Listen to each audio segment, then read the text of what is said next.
Mr. Cummings and I both had opening statements 9 months ago. He asked me before the hearing if he would be allowed to make an opening statement. I said, no, this is a continuation of a hearing specifically recessed.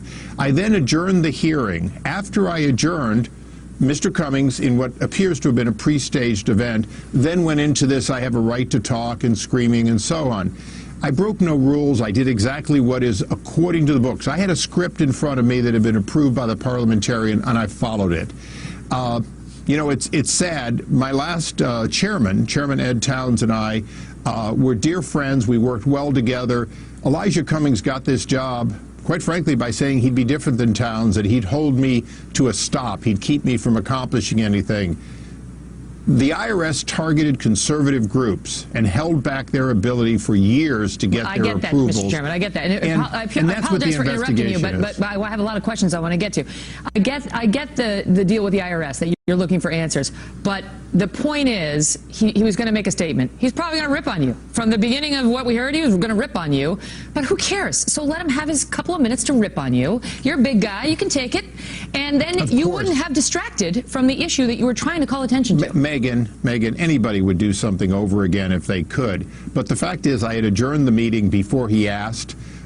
He didn't raise a point of order or parliamentary inquiries, the normal ways that people, especially as experienced as he did. He asked, could I ask a question? I said, we've already adjourned, but go ahead and ask a question. He then went into that diatribe. All right, so you were irritated. You were irritated, but you're saying anybody would like to do it over again. Do you apologize to Congressman Cummings? You know, I broke no rules, and he broke the decorum of the House. But I might mention that several years ago, Henry Waxman pounded a gavel and said he would have me removed because I was pointing out that he was breaking the rules. We didn't launch any sort of a House attempt, and I certainly didn't say that he was somehow anti-Arab American. The fact is that I did things according to the rules. I followed a script, and then Mr. Cummings decided to have quite a hissy fit.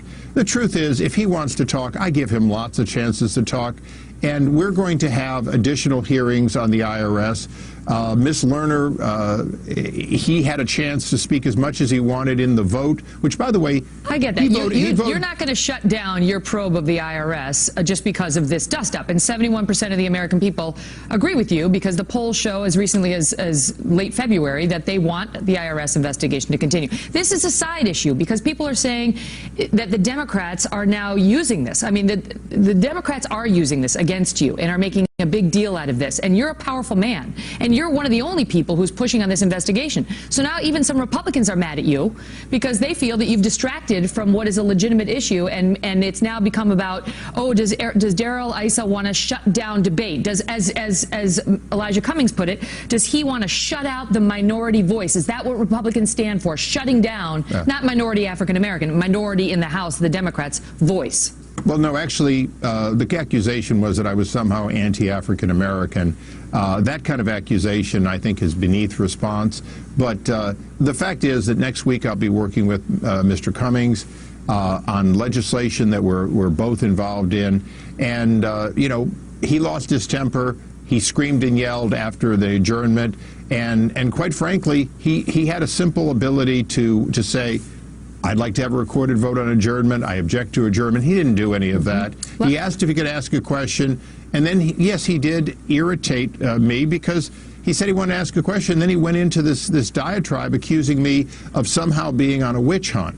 Now, you know, if I had to do it over again, I probably would have sat there for a very long time, let him say a lot of things, and then finished, you know, walked away. But you know what? We're all human. It was a long day. I didn't break any rules. I did everything according to the rules. He wasn't denied any due process.